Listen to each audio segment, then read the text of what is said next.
La parole est à Monsieur Patrice Vercher. Merci, Monsieur le Président. Ma question s'adresse à Monsieur le Premier ministre.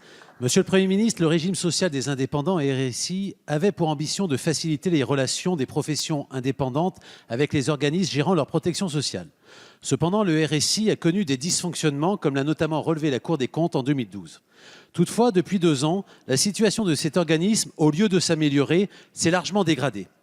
Ainsi, une enquête récente établit que 9 affiliés sur 10 se déclarent aujourd'hui insatisfaits de ce régime. Et en effet, depuis 2 ans, les entrepreneurs indépendants vivent un cauchemar au quotidien. Retard dans le traitement des dossiers, cotisations farfelues à la limite du racket, impossibilité de joindre un interlocuteur compétent, procédures de recouvrement abusifs, et j'en passe. Ces dysfonctionnements se traduisent par des contestations de plus en plus vives. Au-delà des manifestations, un mouvement de désaffiliation des indépendants vers des systèmes privés prend de l'ampleur.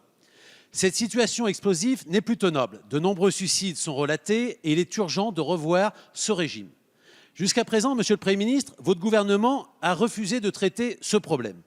Vous donnez même l'impression de mépriser ces entrepreneurs indépendants qui pourtant participent pleinement à l'économie de notre pays.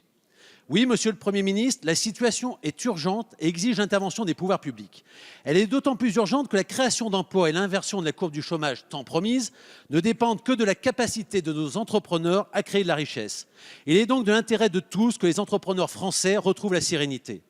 Vu que votre gouvernement ne s'en préoccupe pas ou peu, 106 parlementaires UMP soutiennent l'initiative de mes collègues Bruno Le Maire et Julien Aubert pour la création d'une mission d'information parlementaire sur le RSI. Mais la situation est telle, Monsieur le Premier ministre, qu'il faut des mesures urgentes.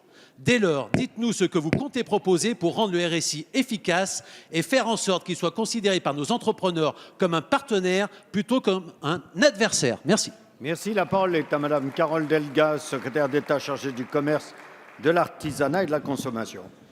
Merci, Monsieur le Président, Mesdames et Messieurs les députés. Monsieur le député, vous évoquez en effet la situation du RSI qui est préoccupante, mais qui est préoccupante depuis de très nombreuses années, puisque la décision de ce régime social unique a été prise en 2006 avec une application en 2008. Dès 2012, nous avons travaillé avec les administrateurs du RSI, mais avec les URSSAF, et je tiens à saluer la mobilisation des agents qui, depuis 2 ans, améliorent les prestations du RSI. Pour autant, le travail est nécessaire et nous devons continuer à nous mobiliser. Je tiens à vous rappeler que Marisol Touraine a pris la décision que les cotisations seraient prélevées sur l'année N-1 et non pas l'année N-2. Vous rappelez également que nous avons décidé que l'internalisation des appels téléphoniques se ferait afin d'apporter une vraie réponse. Oui, il y a de nombreux problèmes, mais oui, nous les traitons. Nous ne sommes pas dans la critique systématique. Concernant le fait que nous ne recevons pas ces indépendants, cela est parfaitement faux.